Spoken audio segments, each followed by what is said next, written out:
का डांस।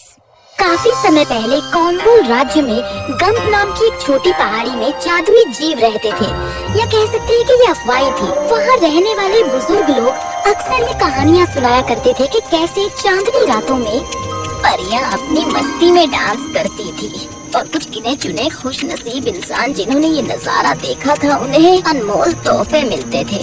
अरे वाह, मैं भी उन्हें डांस करते देखना चाहता हूँ। हाँ, मैं भी। वैसे बच्चों, ये इतना आसान नहीं है। कहते हैं कि अगर परियों की मंजूरी हो तभी आप उन्हें देख सकते हैं, और वो तभी बाहर निकलती हैं जब राज्य के सभी लोग गहरी नींद में सोते हैं, वो भी देर रात तक। काश किसी रोज वो मुझे देखने की इजाजत दे। अब चलो सोने चलते हैं। ठीक है बच्चों।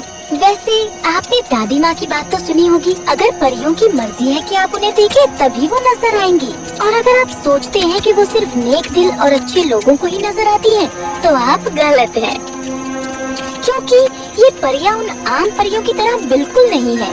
वैसे आपको जल्दी ही पता चल जाएगा। अगले दिन एक लालची इंसान कॉर्नवॉल में आया। उसका नाम जॉर्ज था और उसने उन परियों की सभी कहानियाँ सुनी थी।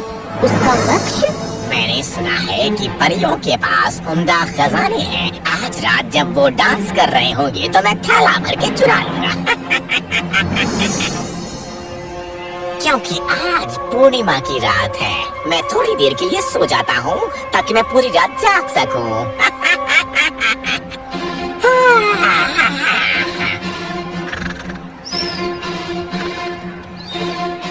और उस पूर्णिमा की रात जब हर जगह शांति थी, वो चुपके से गम की ओर निकल पड़ा। जैसे ही वो पास पहुंचा, उसे पहाड़ी के अंदर से संगीत की आवाज सुनाई दी। गाने की ताल कभी धीमी और सूफी होती थी और कभी तेज और खुशनुमा, और वो गाना दिल को इतना छू लेने वाला था कि देखते ही देखते उसके पाँव अपने आप थिरकने लगे। क्या मेरे शरीर पर मेरा नियंत्रण क्यों नहीं है? और फिर उसके हाथ हिलने लगे।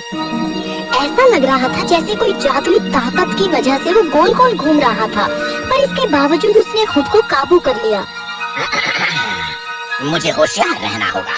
अचानक कुछ टूटने की आवाज आई और उस छोटी पहाड़ी से एक दरवाजा खुला, और देखते ही देखते सब कुछ रंगीन रोशनी से चमचमाने लगा। घास के हर पत्ते पर छोटे छोटे दिए टंगे हुए थे और हर एक पेड़ और झाड़ी तारों से चमक रही थी। उस पहाड़ी के अंदर से कुछ गॉब्लिन्स बाहर निकले और ऐसा लग रहा था जैसे वो रास्ता साफ कर रहे थे। फिर कुछ परी संगीतकार बाहर थे जो हर तरह का वाद्य यंत्र बजा रहे थे, और इनके पीछे आ रहे थे एल्फिन सिपाही जो झंडे लेकर जा रहे थे। जरा देखो तो इन्हें, ये कितने छोटे हैं। अगर ये मुझे परेशान करेंगे तो मैं आसानी से उठाकर अपनी जेब में डाल लूंगा। उस पहाड़ी से फिर आए एल्फिन नौकर जो सोने और चांदी के घड़े लेकर जा रहे थे, और प्याले जो हीरे, रूबी, पन्ने और बहुत सारी कीमती जवाहरात से बने थे। नौकर अपने साथ कुछ सोने और चांदी की थालियां लिए आ रहे थे, जिनमें आइसक्रीम थी, केक्स थे, चॉकलेट्स थी और चमकदार फल थे। फिर उन्होंने हाथी के दांत से बने छोटे छोटे टेबल्स को लगाया और नौकरों ने उस टेबल पर दावत को अच्छे से सजाया। और फिर उस पहाड़ी से निकली हजारों परियां, जिन्होंने हर तरह से रंग बिरंगे कपड़े पहने थे, बिल्कुल एक रेनबो की तरह। आखिर ये खुशबू कैसी है?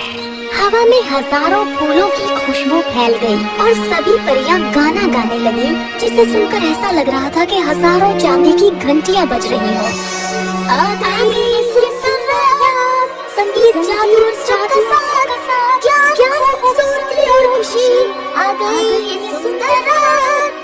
और जब वो गा रहे थे, उसी पल पहाड़ी से निकले परी राजा और रानी। जब भी वो अपने पंख फड़फड़ाते तो उनके रंग बदल जाते। सभी परियों ने राजा और रानी को रास्ता दिया। वो जाकर अपनी कुर्सी पर बैठ गए। आ गई ये सुंदर रात, संगीत जादू और सबका साथ, ज्ञान खूबसूरती और खुशी, आ गई ये सुंदर रात। Oh yeah! Oh yeah! एक खुशनुमा मीठी सी धुन बजने लगी और सभी एल्व्स, गॉब्लिन्स और परियां डांस करने लगे। ये नजारा इतना कमाल का था कि जॉर्ज भूल ही गया कि वो वहाँ पर किस लिए आया था और गाने की धुन पर नाचने लगा। पर अचानक वो उस बेखुदी से बाहर आ गया। मुझे ध्यान रखना होगा। अब वक्त आ गया है। वो लोग डांस करने में व्यस्त हैं। अगर मैं चुपचाप बिना देखे राजा की मेज से होकर निकल सकूं, तो मैं उस पहाड़ी से काफी सोना चुरा सकता हूं, जिससे मैं उम्र भर के लिए रईस हो जाऊंगा। और इसी लालच के साथ वो नीचे झुका और बहुत ही धीरे धीरे उस पहाड़ी के दरवाजे की ओर बढ़ने लगा, जहाँ से वो जादुई जीव आ रहे थे। पर उसने देखा नहीं कि जब वो पेड़ के पीछे छिपा हुआ था, उन गॉब्लिन्स